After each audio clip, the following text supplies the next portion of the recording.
a pirate wakes up before sunrise and sees the whole crew already standing around him. Nobody is smiling. The captain is there. The quartermaster is there. The men who drank with him last night are there too. And that is when he understands the worst part. His fate is not being decided by a judge, not by a king, not by some officer in a clean uniform. His own friends have already voted. And on a pirate ship, that vote can mean losing your money, losing your place, losing your ship, or being left on a strip of sand with one bottle of water and a gun that suddenly feels very small. That is the part Hollywood usually skips. Pirates were not free men living without rules. They were armed criminals trapped together inside a wooden ship. One bad fight could kill the best gunner. One stolen coin could start a mutiny. One drunk idiot with a candle could burn the whole ship to the waterline, so the rules were hard. And the punishments were harder. Now let us get into the real pirate code. The first thing you need to understand is simple. A pirate ship was not chaos. It was a contract. The men called it articles. Before a crew went hunting for prizes, the men agreed to rules about shares of loot, neef, weapons, voting discipline, injury payments, and punishments. That sounds almost civilized until you read what happened when a man broke those rules. This was not a normal workplace. Nobody could call the police. Nobody could go home after a shift. Nobody could walk away in the middle of the Atlantic. The ship was the office, the prison, the weapon, and the escape route, so every rule had one job: keep the crew alive long enough to steal again. That is why pirate punishment was not random torture for fun. Sometimes it was cruel for cruelty. Pirates were violent men, and many crews did awful things. But inside the crew, the punishment system had a very practical purpose. It protected trust. It protected the common money. It protected silence at night. It protected weapons. It protected the chain of command during battle. And most of all, it protected the one thing a pirate could not survive without: the group. A lone pirate was just a hunted criminal with no ship. A crew was power. That is why betrayal inside the crew was treated almost worse than piracy itself. The empires already called these men criminals. But the pirates did not care what London or Madrid or Paris thought. What mattered was whether a man had kept faith with his own company. Company was the word many pirates used for the crew, not in the modern corporate sense. But honestly, it is not that far off. They had investors in their own bodies. They had shares, they had bonuses, they had injury compensation, they had officers, they had votes, and they had penalties that could end a man. Take Bartholomew Roberts.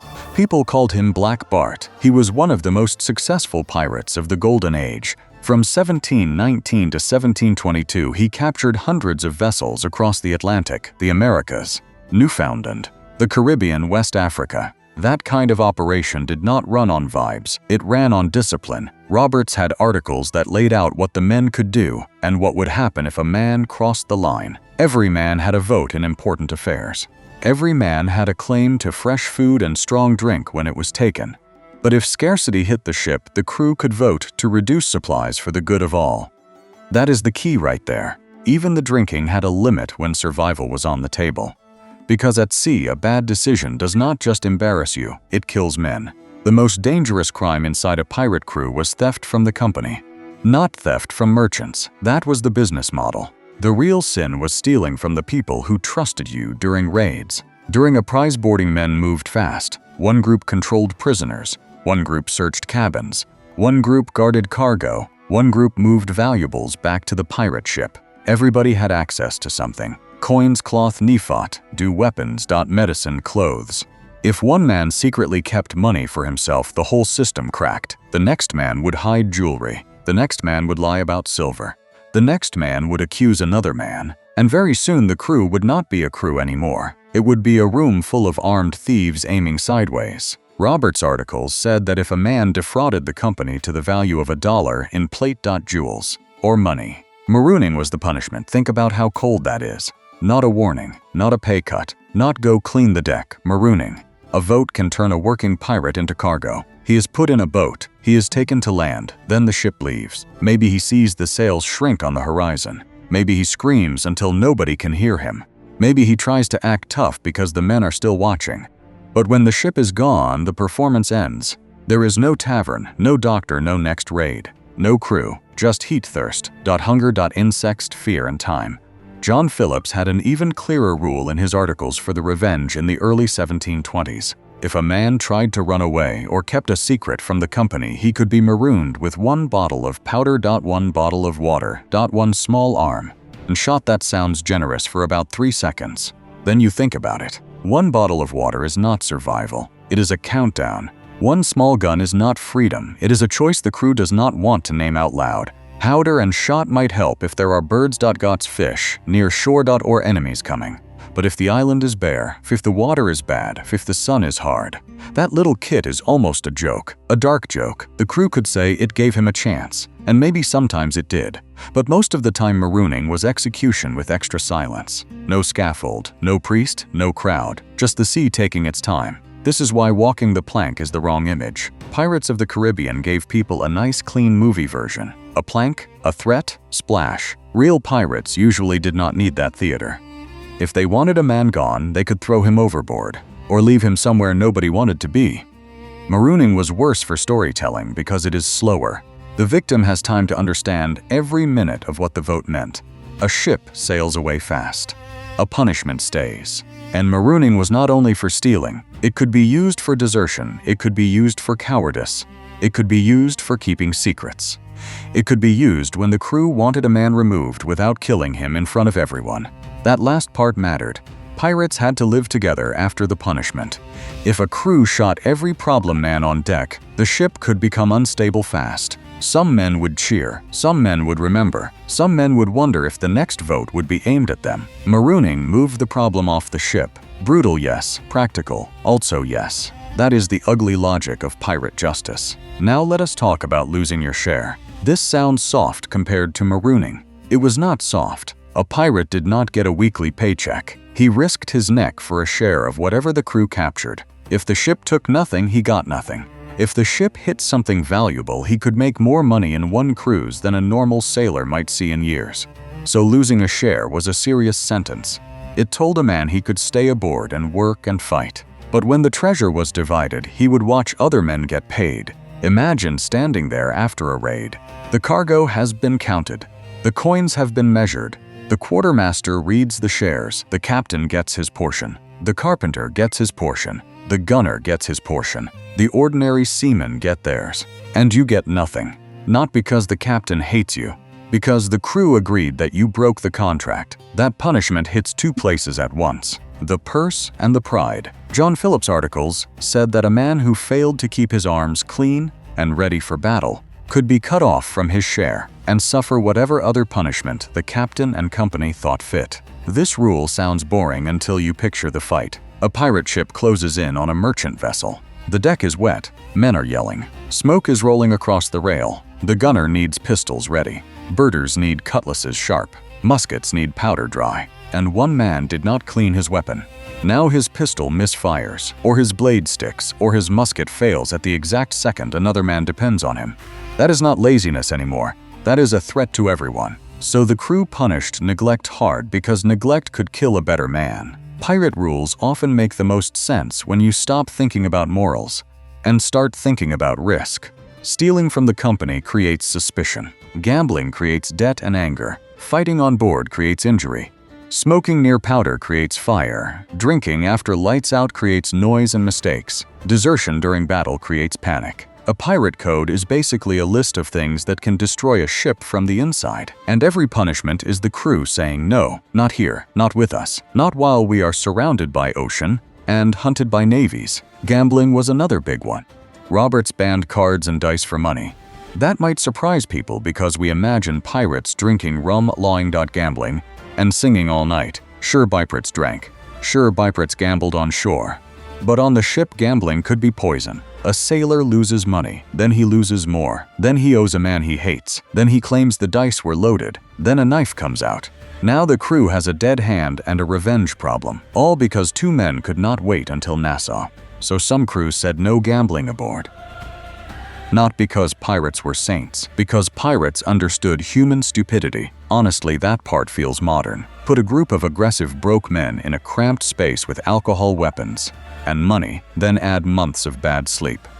Now ask what could go wrong. Everything. That is why the code had to be strict.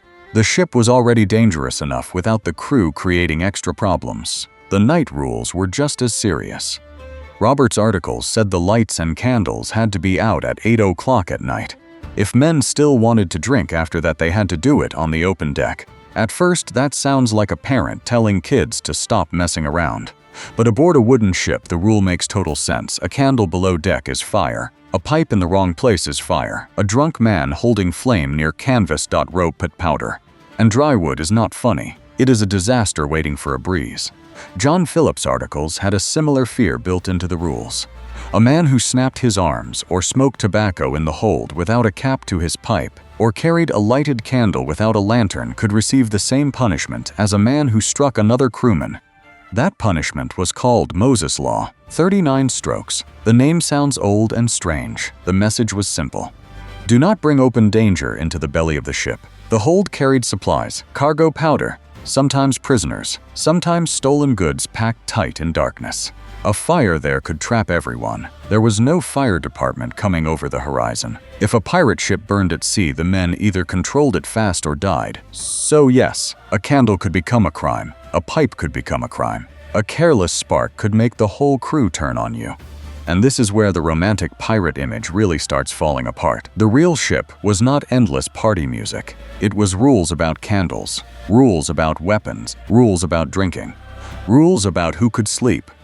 And when rules about who got food during scarcity, rules about who was allowed on a prize ship first, rules about when the captain could command without debate. The black flag gets all the attention. The rules kept the black flag flying, now fighting. This one is wild because pirate crews were full of violent men. But many codes did not allow fighting on board. Robert's articles said no striking one another aboard. If two men had a quarrel, it had to be settled on shore with sword or pistol.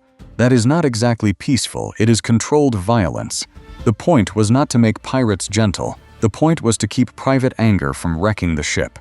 On deck, a fight could knock men into guns. Ropes. Hatchways. Or blades. Below deck, a fight could trap other men in tight spaces. During a storm, it could turn deadly by accident. During a chase, it could cost the whole crew a prize. So the rule pushed personal disputes off the ship. If a man had to bleed, he could do it on land, not next to the powder, not next to the rigging, not while the crew needed him at his station.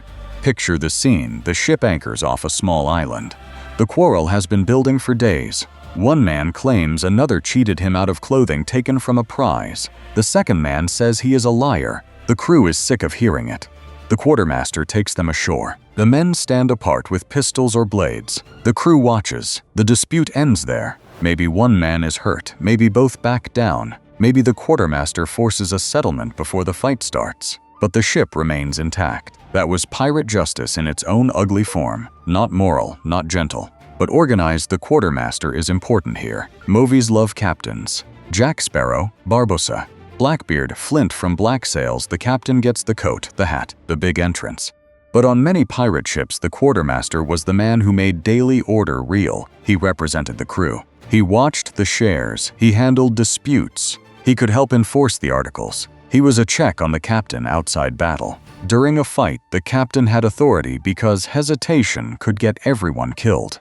Outside battle, the crew did not want a sea king. Many pirates had run from merchant ships and naval ships where captains could be brutal dictators. So pirates built a different system, still violent, still criminal, but less absolute. The captain could be elected. The captain could be removed. Charles Vane learned that the hard way. In November 1718, Vane faced a large French warship. His crew wanted to fight. Vane chose to pull away. Maybe he was being cautious. Maybe he was being smart. Maybe the crew saw cowardice. On a pirate ship, perception could become law fast. The next day, the men voted him out. John Rackham, later known as Calico Jack, became captain. Vane and the men who supported him were put into a smaller vessel and sent away. That is the pirate system in one brutal scene. The crew made him. The crew could unmake him. And that is why pirate punishment was political too. It was about power. If a captain was too cruel, he could provoke mutiny. If he was too soft, he could lose respect. If he took more than his share, he could become the enemy. If he ran from a prize the crew wanted, he could be branded a coward. Every leader aboard lived under pressure. Every ordinary pirate did too. People love to say pirates were democratic. That is partly true.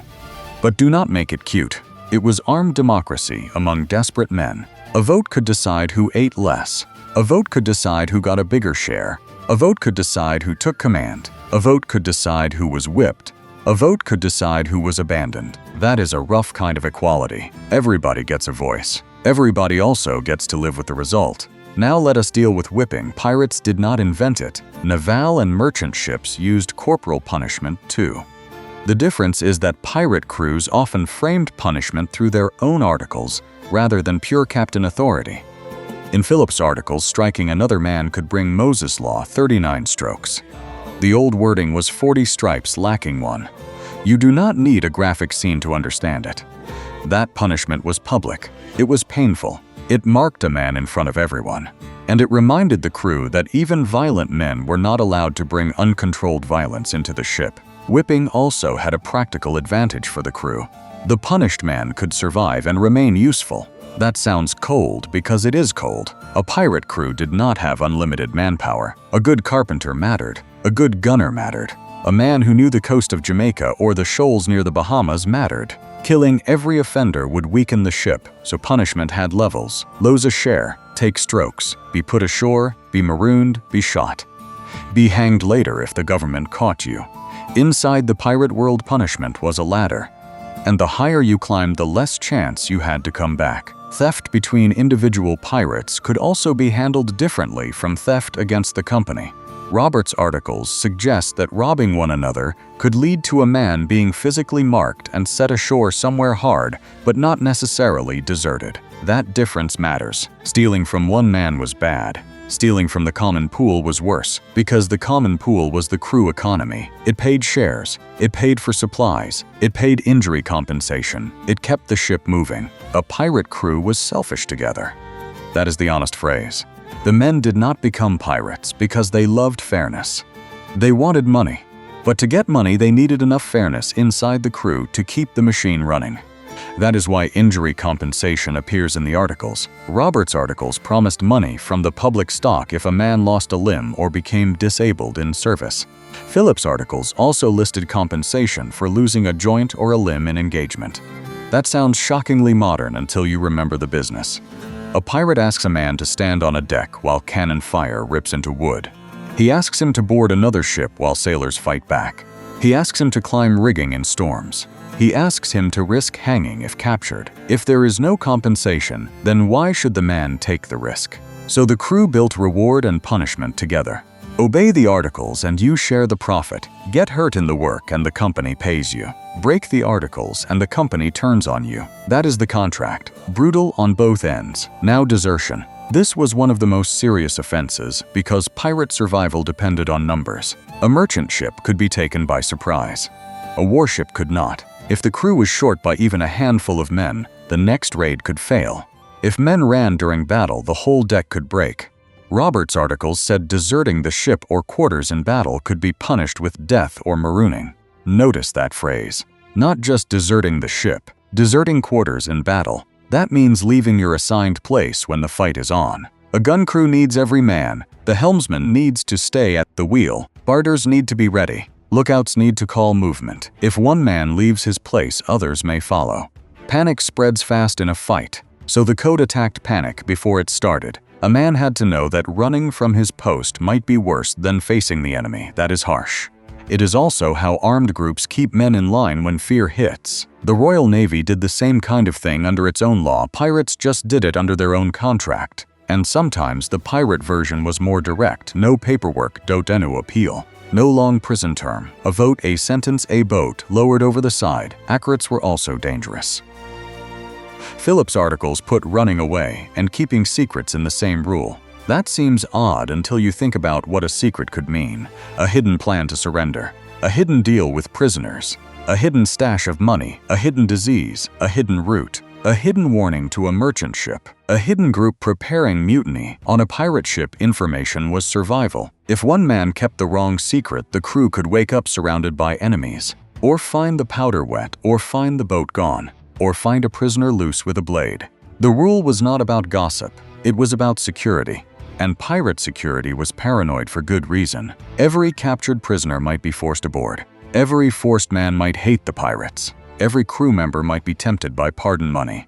Every port might have informers. Every sail on the horizon might be a prize or a trap. That his betrayal felt so deadly. A pirate could forgive many ugly things. He could not forgive a man who made the crew vulnerable. Now, women aboard. This subject gets messy because the sources and legends mix fast. Anne Bonny and Mary Read are famous because they break the pattern.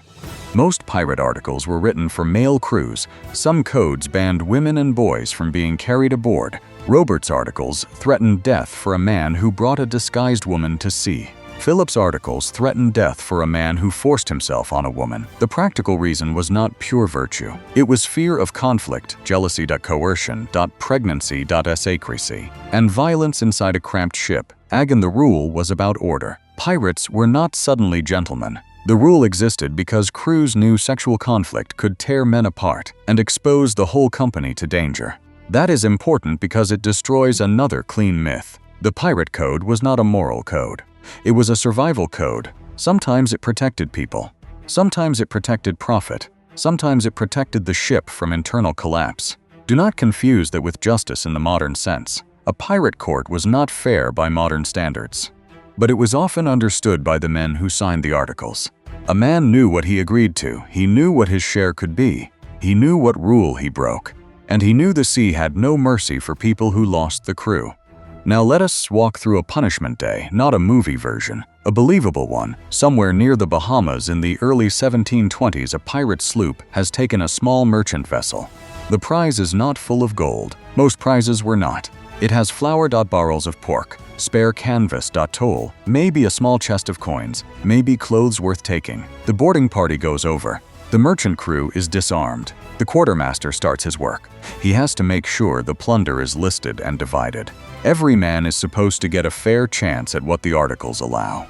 Then someone notices a missing purse. A cabin boy from the merchant ship says he saw a pirate hide something inside his coat. The accused man laughs. He says the boy is scared and lying. Another pirate says he saw it too. Now the air changes. This is not about the purse anymore. It is about whether the division can be trusted.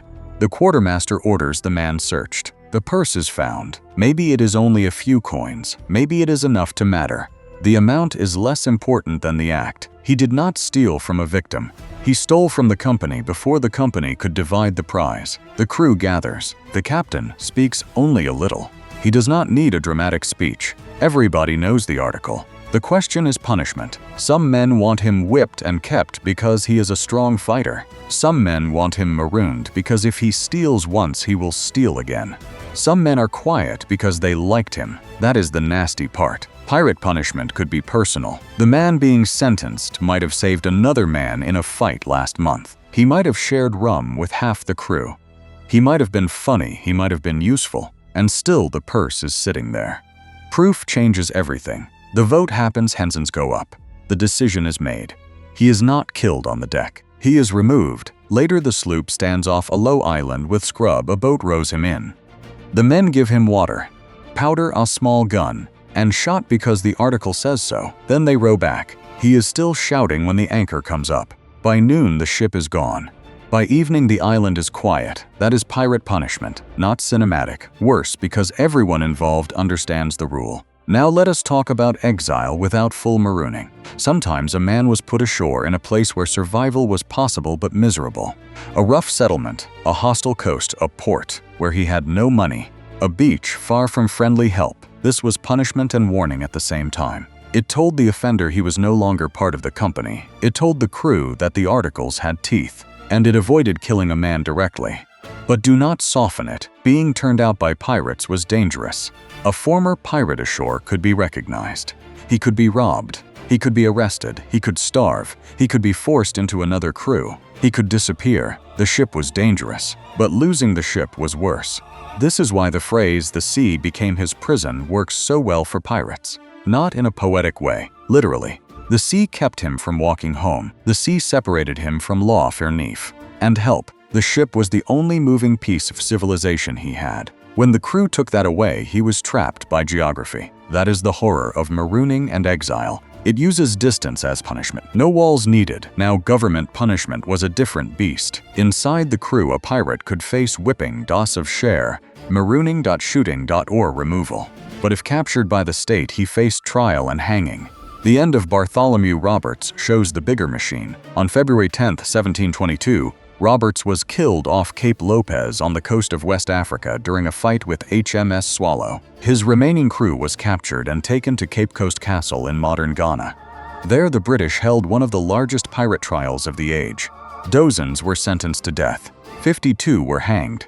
Others had sentences changed to forced labor. Think about the route for a second. A pirate might raid off Brazil, sail north to Newfoundland, cross toward West Africa, take ships near Whydah, and then end in chains at Cape Coast Castle. The world was huge, but the rope still found him. That outside threat shaped internal discipline too. Every pirate knew capture could mean the gallows. So a man who risked the crew by being drunk, careless, greedy, or cowardly was not just annoying. He was pushing everyone closer to the hangman. That is why the rules had bite. A pirate crew could be hunted by the Royal Navy, betrayed by informers, trapped by storms, destroyed by disease, or ruined by one idiot with a secret stash. The code was their attempt to control what they could control. And what they could control was each other. So when you hear pirate code, do not picture a magical rulebook from a Disney movie. No parley nonsense, no charming loophole. The real articles were more direct. You steal from us, you may be marooned. You run from us, you may be marooned. You strike a crewman, you may be whipped. You leave your post in battle, you may die.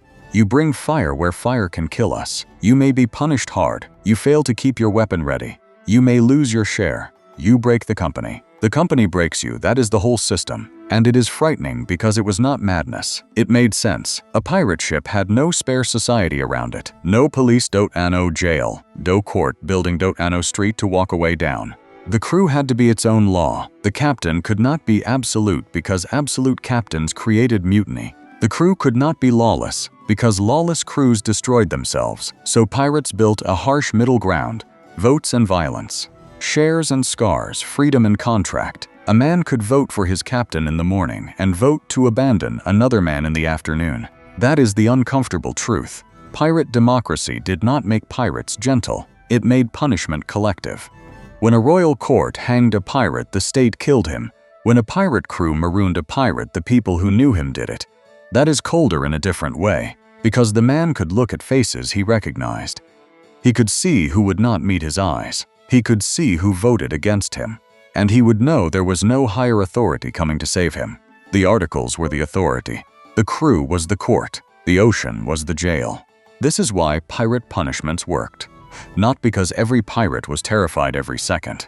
Not because the captain screamed louder than everyone else. They worked because each man knew the deal. The deal gave him a vote. The deal gave him a share. The deal might pay him if he lost a limb in a fight. The deal gave him a say in who led him. But the deal also demanded loyalty.